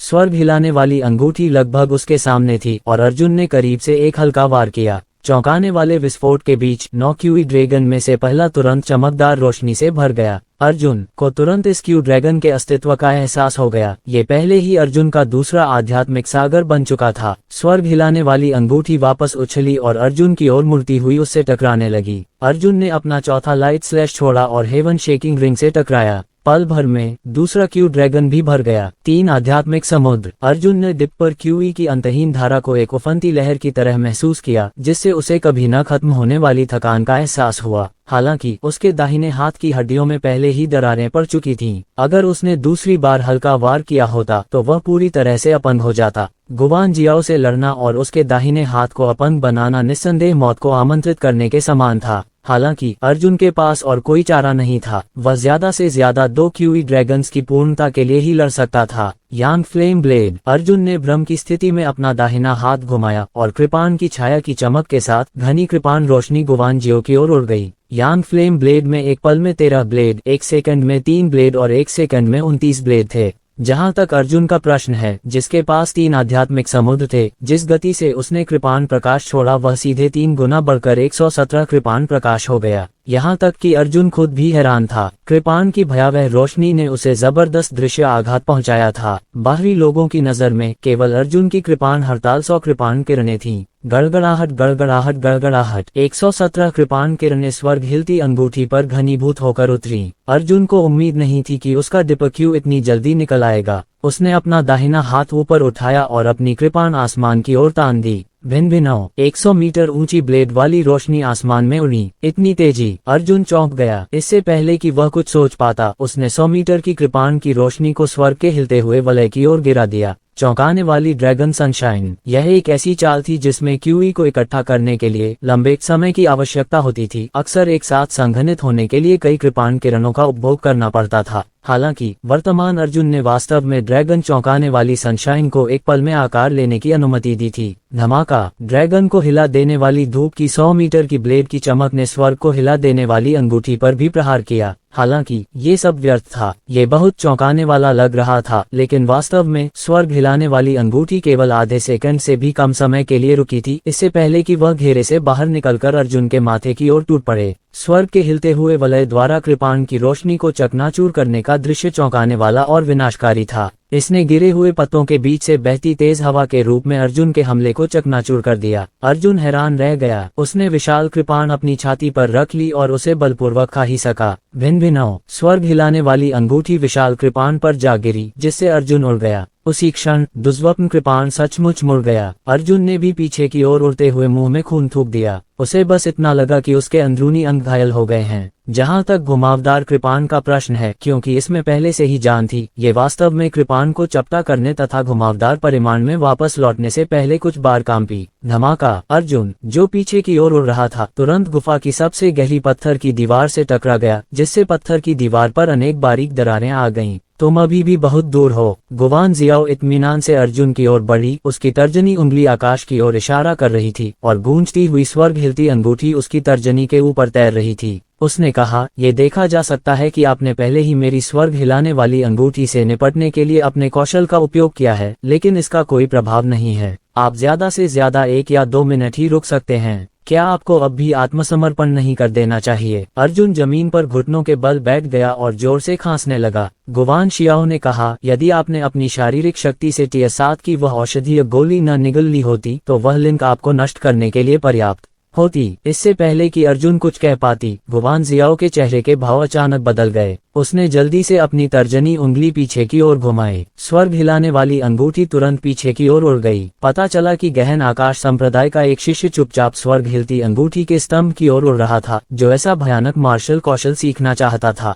हालांकि गुवान जियाओ बहुत चौकस था। स्वर्ग हिलाने वाली अंगूठी ने आश्चर्यजनक गति से प्रहार किया, जिससे शिष्य का शरीर फट गया और मांस के पेस्ट की एक दीवार छिटक गई। गुवान जियाओ की अभिव्यक्ति ठंडी थी, क्योंकि वह अचानक मुड़ी और बोली, हेवन शेकिंग रिंग, तुम कूड़े के ढेर से कैसे सीख सकते हो? क्या तुम इसे सीखने के बाद मेरे साथ बराबरी पर बैठना चाहते हो? स्वर्गीय गहन संप्रदाय के सभी शिष्य भय से कांप उठे। उनके चेहरे पीले पड़ गए। जैसे ही उसने यह बात कही, गुवान जियाओ ने अपनी तर्जनी उंगली हिलाई और स्वर्ग हिलाने वाली अंगूठी तुरंत स्तंभ की ओर चली गई। धमाका! भिन्न-भिन्नाहट! स्वर्ग को हिलाने वाली अंगूठी खंभे से टकराए और तुरंत उसके चारों ओर घूमने लगी। फिर वह घूमकर खंभे से टकरा गई। धमाका, भिनभिनाहट। गुवान जियाओ ने खंभे को बार बार तोड़ा, जिससे खंभे पर दरारें आ गईं। वह इस स्तंभ को नष्ट करने के लिए दृढ़ थी ताकि वह दुनिया में एकमात्र ऐसी व्यक्ति बन सके जो स्वर्ग हिलाने वाली अंगूठी मार्शल तकनीक में निपुण हो सके। नहीं, डोडो डर के मारे चिल्लाया, उस खंभे को नष्ट मत करो।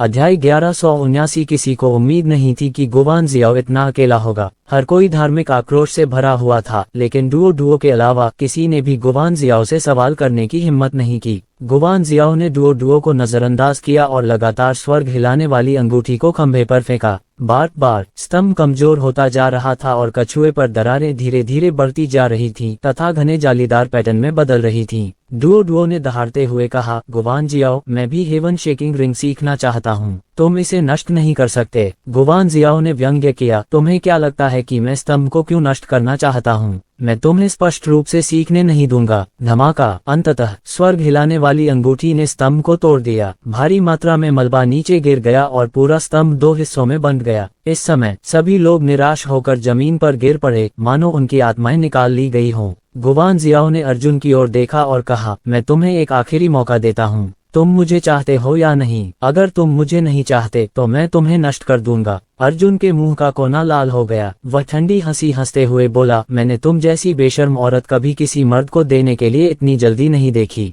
क्या अब भी तुम्हें शर्म आती है? गुवान जियाओ ने अपने दांत पीसते हुए कहा, अच्छा अर्जुन, वह वास्तव में कठिन है। क्या तुम जानवर आत्मा द्वीप पर लड़ाई के दौरान नहीं मरे थे? मैं तुम्हें आज यहाँ मरने दूंगा। गुवान जियाओ पहले से ही निराश थी। उसने अपनी तर्जनी उंगली हिलाई और स्वर्ग हिलाने वाली अंगूठी तुरंत अर्जुन की ओर चली गई। अर्जुन गंभीर रूप से घायल हो गया था और उसके पास शून्य में भागने के अलावा कोई विकल्प नहीं था। धमाका, स्वर्ग हिलाने वाली अंगूठी अर्जुन के पीछे पत्थर की दीवार से टकराए, वापस उछली और फिर से ऊपर चली गई। अर्जुन लगातार शून्य में से गुजरता रहा, जिससे स्वर्ग हिलती अंगूठी लगातार हवा में गिरती रही और बार बार उसके पीछे पत्थर की दीवार से टकराती रही। जहां तक ठोस पत्थर की दीवार की बात है तो वह इस हद तक चकनाचूर हो गई थी कि उसमें बारीक दरारें पड़ गईं। हर बार पत्थर गिरने के साथ दरारें बढ़ती गईं और आखिरकार पत्थर नीचे गिरने लगे। इस समय अर्जुन ने शून्य में छिपने के लिए पहले ही 10 बार इसका इस्तेमाल किया था और वह इसे फिर से उपयोग नहीं कर सकता था। उसके पास अभी भी अपनी जान बचाने का एक आखिरी रास्ता था और वह था अमर यात्रा तकनीक के साथ सपनों की दुनिया में कूद जाना। हालांकि ये चाल व्यर्थ थी। अगर वह खुद को बेहोश करके अपने शरीर और सपनों के शरीर की स्थिति बदल भी लेता तो भी वह कम उम्र में ही बाहर आ जाता। गुवान जियाओ और अन्य लोग यहाँ फंस गए थे, यहाँ तक कि अगर वे निकलना भी चाहते तो भी नहीं निकल पाते। रुको। अर्जुन ने जल्दी से अपना हाथ हिलाया। लड़ना बंद करो, मैं तुम्हारी बात सुनूंगा। भिनभिनाओ। स्वर्ग हिलाने वाली अंगूठी पहले ही उड़ चुकी थी और यह अचानक अर्जुन की भौहों के बीच 1 इंच से भी कम दूरी पर मंडराने लगी। इस बार तो मामला बेहद खतरनाक था, यहाँ तक कि अर्जुन का माथा भी पसीने से लथपथ था। सच में, क्या तुम सचमुच मेरे पीछे आने को तैयार हो? गुवान जियाओ की आंखें चमक उठीं। अर्जुन ने आह भरते हुए कहा, यह मैं और तुम नहीं, बल्कि तुम और मैं हैं। गुवान शियाओक्सी का चेहरा आड़ू के फूल जैसा खिल गया और उसने जल्दी से कहा, अच्छा, मैं तुम्हें बताऊंगी कि तुम क्या कहते हो। क्या तुम्हें डर नहीं है कि मैं झूठ बोलूंगी? अर्जुन की ने कहा। क्या प्रसिद्ध अर्जुन झूठ बोलना जानता है? अगर अर्जुन झूठ बोल सकता है तो दुनिया में किसी पर भी भरोसा नहीं किया जा सकता, गुवान शियाओ ने कहा। वह खुशी से दौड़कर आए और अर्जुन का हाथ पकड़ लिया। वह मीठी मुस्कान के साथ बोली, अब से तुम जहाँ भी जाओगे मैं तुम्हारे पीछे पीछे चलूंगी। अर्जुन ने गुवान जियाओ को डर से देखा। उसने पहले कभी ऐसी दुष्ट औरत नहीं देखी थी और उसके चेहरे पर एक छोटी सी औरत थी। आहम, ठीक है। अर्जुन खांसी और पीछे मुड़कर देखा। गुवान जियो, तुम क्या कर रहे हो? डुओ ने आश्चर्य से गुवान जियो को देखा। स्वर्गीय गहन संप्रदाय के 300 से अधिक अनुयायी अचंभित थे। उन्हें समझ नहीं आ रहा था कि क्या प्रतिक्रिया दें। गुवान जियाओ को इस बात की परवाह नहीं थी कि वे क्या सोचते हैं। उसने खुशी खुशी अर्जुन को जमीन पर दबा दिया और जल्दी से गोली की शीशी निकालकर अर्जुन को गोली निगलने को दी। अर्जुन की आंखें सतर्क थीं क्योंकि वह आधा कदम पीछे हट गया था। गुवान जियाओ मुस्कुराया और कहा, क्या आप अभी भी चिंतित हैं कि मैं आपको नुकसान पहुंचाऊंगा? भले ही मैं दुनिया के सभी पुरुषों को नुकसान पहुंचाऊं, केवल मैं आपको नुकसान नहीं पहुंचाऊंगा। इसके अलावा आप और मैं पहले से ही पति पत्नी हैं। क्या पति पत्नी? अर्जुन ने भौहें चढ़ाईं। जल्द या बाद में। गुवान जियाओ ने अर्जुन के मुंह में गोली ठूंस दी और कहा, तुम्हारी चोट हल्की नहीं है, मुझे तुम्हारी साधना और उपचार में मदद करने दो। इस शापित जगह से जाने के बाद हम रात रात भर उड़ान भरेंगे, हम जहाँ चाहे जा सकते हैं। अर्जुन ने पत्थर की दीवार की ओर देखा और कहा, चूंकि आपने मेरा अनुसरण किया है, इसलिए आप भविष्य में गहन आकाश संप्रदाय के सदस्य नहीं होंगे।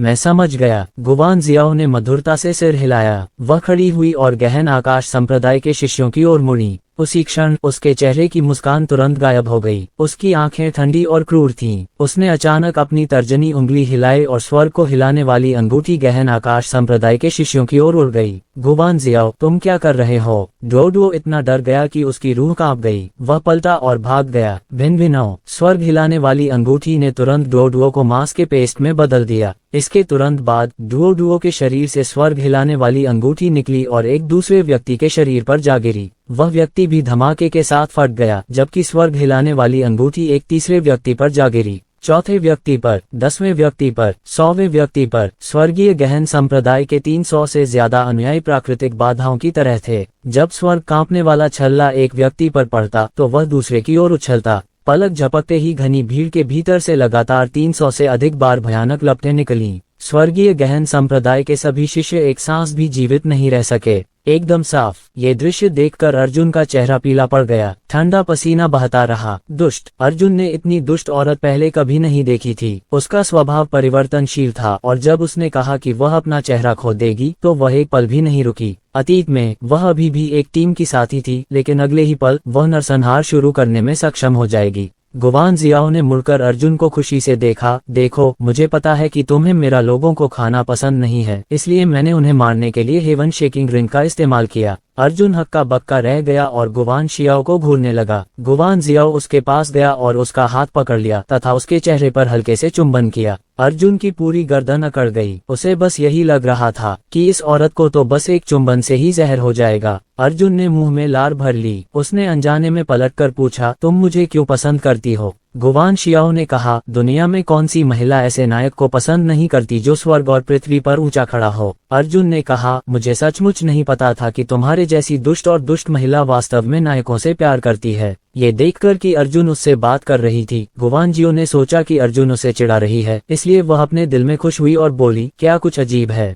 दुनिया के सभी राजाओं के दिल क्रूर और निर्दयी हैं और उनके शहर समुद्र की तरह हैं, लेकिन क्या वे सभी सुंदर और मासूम लड़कियों को पसंद नहीं करते? क्या वे किसी व्यक्ति को पसंद करते हैं और उस पर इतना ध्यान देते हैं? जब अर्जुन ने इसके बारे में सोचा तो ऐसा लगा कि यह वास्तव में मामला था। वे राजा बहुत गहरे और हत्यारे थे, लेकिन वे अपने साथ सांप और बिच्छू के समान हृदय वाली स्त्री नहीं ढूंढना चाहते थे। जहां तक अर्जुन द्वारा उसे एक दुष्ट और दुष्ट महिला के रूप में मूल्यांकन करने की बात है, उसे इसकी जरा भी परवाह नहीं थी। उसे ऐसा बिल्कुल भी नहीं लगा कि उसके बारे में ऐसा वर्णन उसे बदनाम कर रहा है। अर्जुन ने पलटकर कहा, चूंकि आप मुझे हीरो समझते हैं तो इसका मतलब यह है कि मैं आप जैसे लोगों के साथ काम करता हूं, इसलिए आप मुझे हीरो मानते हैं। क्या ये विरोधाभासी नहीं है? दूसरे शब्दों में, यदि मैंने शुरू से ही आपके बारे में अच्छी धारणा बनाई होती तो आप मेरी ओर देखते भी नहीं। गुवान जियाओ ने उसके गाल पकड़े और अर्जुन के चेहरे को मुंह से देखते हुए कहा, मुझे इसकी ज्यादा परवाह नहीं है। खैर, अब तुम मेरी हो। अर्जुन ने अपनी लार निगल ली और अनजाने में अपना सिर उससे दूर कर लिया। फिर उसने पीछे मुड़कर देखा। क्या देख रहे हो? गुवान जियाओ ने अपनी 2 कोमल सफेद उंगलियों से अर्जुन की ठुड्डी पर चुटकी ली। अभी तो तुम बार बार पीछे मुड़कर देख रहे थे। क्या तुम्हारे पीछे मुझसे भी ज्यादा खूबसूरत कोई चीज हो सकती है? ये सुनकर अर्जुन का दिमाग घूम गया। इससे भी अधिक खतरनाक बात यह थी कि गुवान जियाओ ने भी अपने पीछे की दीवार की ओर देखा। स्वर्ग के हिलने वाले वलय के कारण पत्थर की दीवार टूट गई थी, जिससे कुछ छोटे छोटे छेद दिखाई देने लगे थे। यहाँ से ऐसा लग रहा था कि उन छेदों के अंदर कुछ है। अध्याय 1180।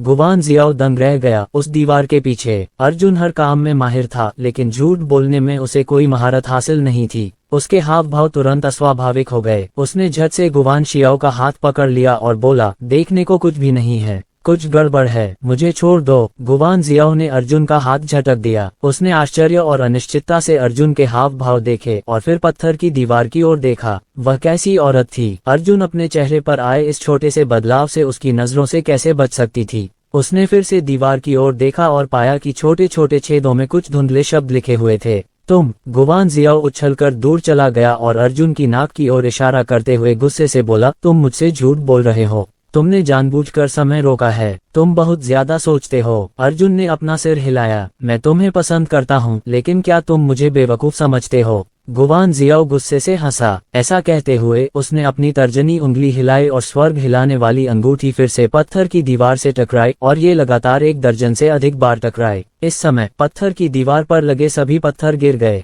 दरअसल पत्थर की दीवार के पीछे पत्थर की दीवार की एक और परत छिपी हुई थी। असली पत्थर की दीवार पर एक विशाल ड्रैगन पैटर्न था। ड्रैगन स्वर्ग और पृथ्वी के बीच चक्कर लगा रहा था। ड्रैगन की 2 आंखें निचले लोकों की ओर देख रही थीं, जो अत्यंत गरिमा में प्रतीत हो रही थीं। ड्रैगन के तराजू पर वास्तव में अक्षर उकेरे हुए थे। ड्रैगन पैटर्न के ऊपर 3 बड़े अक्षर थे, कुंडलित ड्रैगन दीवार। ड्रैगन का तराजू शब्दों से भरा हुआ था। ड्रैगन के मुंह में प्रकाश के गोले पर 3 बड़े शब्द लिखे थे, स्वर्ग हिलता हुआ ताड़। गुवान शियाओ का शरीर अचानक कांप उठा। उसने अविश्वास से अर्जुन को देखा और गुस्से से बोली, तुम। नमस्ते। नमस्ते अर्जुन, तुम्हें पता चला कि पत्थर की दीवार पर शब्द थे। ये समय को रोकने, धीरे धीरे उन्हें सीखने और फिर मुझसे निपटने जैसा था, है ना? अर्जुन ने आह भरी और हंसते हुए कहा, तो क्या तुम सच में सोचती हो कि मैं तुम्हारे जैसी दुष्ट औरत के साथ रहूंगा? तुम झूठ बोल रहे हो। गुवान जियाओ ने अर्जुन की नाक की ओर इशारा किया। तो क्या हुआ अगर मैं झूठ बोलूं? अर्जुन ने कहा, तुम कमीनों से निपटने के लिए अगर मैं तुम्हें 1000 टुकड़ों में भी काट दूं तो भी मेरे दिल का गुस्सा शांत नहीं होगा। गुवान जियाओ ने एक दयनीय हंसी हंसी और अचानक अपने गुस्से को अपने दिल पर हावी होते हुए महसूस किया। उसने अर्जुन के चेहरे पर मुंह भर खून थूक दिया। कुछ क्षण पहले उसने अर्जुन के बगल में छोटी महिला बनने और हर चीज में उसका अनुसरण करने का दृढ़ निश्चय किया था। हालांकि अगले ही पल उसे पता चला कि यह सब झूठ था।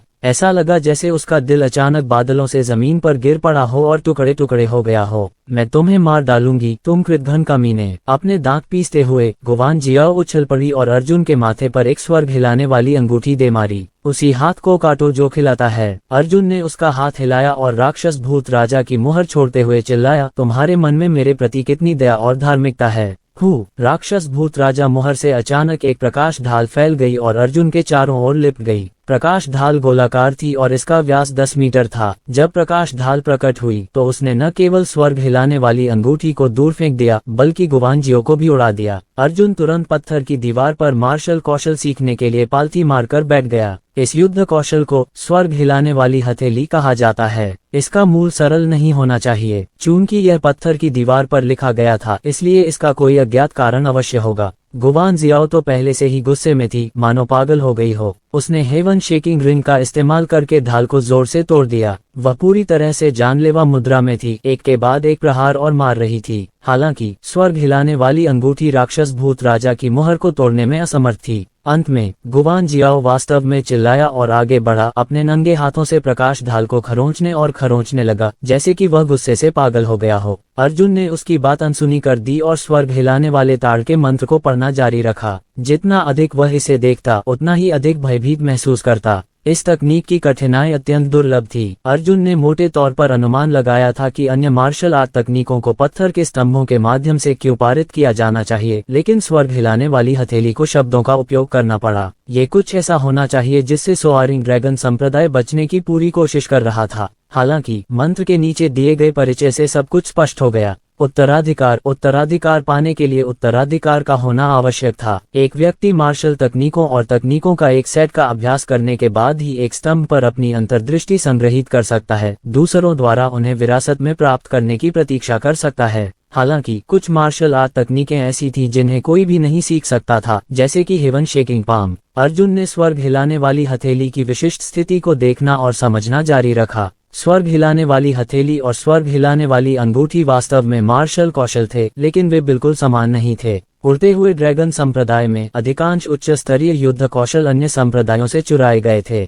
इसलिए इन स्तंभों पर अधिकांश युद्ध कौशल पूरी तरह से अलग थे और गुट एकजुट नहीं थे। हालांकि उड़ते हुए ड्रैगन संप्रदाय द्वारा कुछ शक्तिशाली मार्शल कौशल भी बनाए गए थे। छठी पीढ़ी के उड़ते हुए ड्रैगन संप्रदाय के संप्रदाय गुरु एक अद्वितीय प्रतिभाशाली व्यक्ति थे। उन्होंने स्वयं स्वर्ग को हिला देने वाली अंगूठी का निर्माण किया था। ये स्वर्गीय कंपन अंगूठी किसी इंसान की तर्जनी उंगली से सक्रिय की जा सकती थी। इसकी शक्ति असीम थी और यह किसी मार्शल आर्टिस्ट की एस्ट्रल क्यूई की ताकत और दायरे के साथ साथ बढ़ सकती थी। स्वर्ग हिलाने वाले संप्रदाय के गुरु द्वारा स्वर्ग हिलाने वाली अंगूठी बनाए जाने के बाद उन्हें अचानक एक कल्पना सूझी। क्या वह स्वर्ग हिलाने वाली अंगूठी को मुक्त करने के लिए एक ही समय में 5 या 10 अंगुलियों को सक्रिय कर सकता है? जब उन्होंने अपने शोध पर ध्यान केंद्रित किया तो स्वर्ग हिलता हुआ तार प्रकट हुआ। हालांकि ये हस्तरेखा तकनीक इतनी जटिल और कठिन थी कि सीधे ही शुरुआती गहन अवस्था के शिखर पर पहुंच जाती थी। मार्शल आर्ट की पूरी समकालीन दुनिया में यह एक दुर्लभ अस्तित्व भी था। जहां तक स्वर्ग हिलाने वाले तार की खेती का सवाल है तो दो सबसे बड़ी सीमाएं थीं।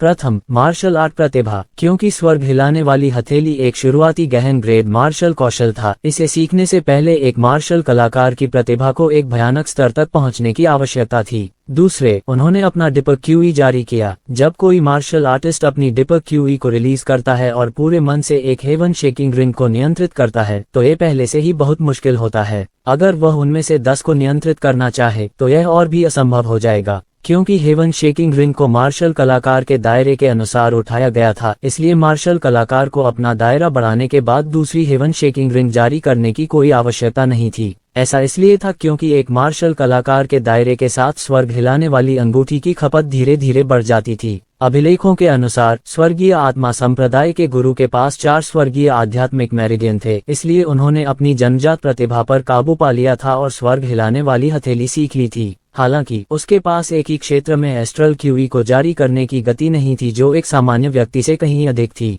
उदाहरण के लिए, एक व्यक्ति एक गाड़ी तो उठा सकता है लेकिन 2 नहीं उठा सकता। एक तो इसलिए कि उसकी ताकत कम है और दूसरा इसलिए कि उसे लगता है कि उसके पास अतिरिक्त हाथ पैर नहीं है। इसलिए भले ही संप्रदाय के गुरु ने हर जगह अध्ययन किया था और अपनी स्वयं की चीगोंग तकनीक बनाई थी, उन्होंने सच्ची ड्रैगन क्यूई कला भी बनाई थी, लेकिन अंत में वह अधिकतम 3 ही हेवन शेकिंग पाम सीख पाया। हालांकि हेवन शेकिंग पाम में कुल 10 स्तर थे। क्योंकि वह स्वयं भी स्वर्ग हिलाने वाली हथेली नहीं सीख सका था, वह केवल शब्दों में कुंडलित ड्रैगन दीवार पर इस तरह की कल्पना और आदर्श मार्शल कौशल दर्ज कर सकता था। मैं केवल यही आशा करता हूं कि ऐसे वंशज होंगे जो इस मार्शल कौशल को सीख सकेंगे और स्वर्गीय संप्रदाय गुरु के प्रयास को बर्बाद किए बिना इसे आगे बढ़ा सकेंगे। अर्जुन ने राहत की एक लंबी सांस ली और अपने दिल में थोड़ा दुखी महसूस करने से खुद को नहीं रोक सका। उसे संप्रदाय गुरु के लिए दुख हुआ। ये स्पष्ट रूप से एक युद्ध कौशल था जो उसने बनाया था, लेकिन वह इसे पूरा भी नहीं कर सका। कितने अफसोस की बात है। यह ऐसा था जैसे उसने बच्चों को जन्म तो दिया हो, लेकिन उनके पालन पोषण के लिए उसके पास पैसे नहीं हैं, इसलिए वह उन्हें केवल दूसरे लोगों के परिवारों को ही दे सकता है।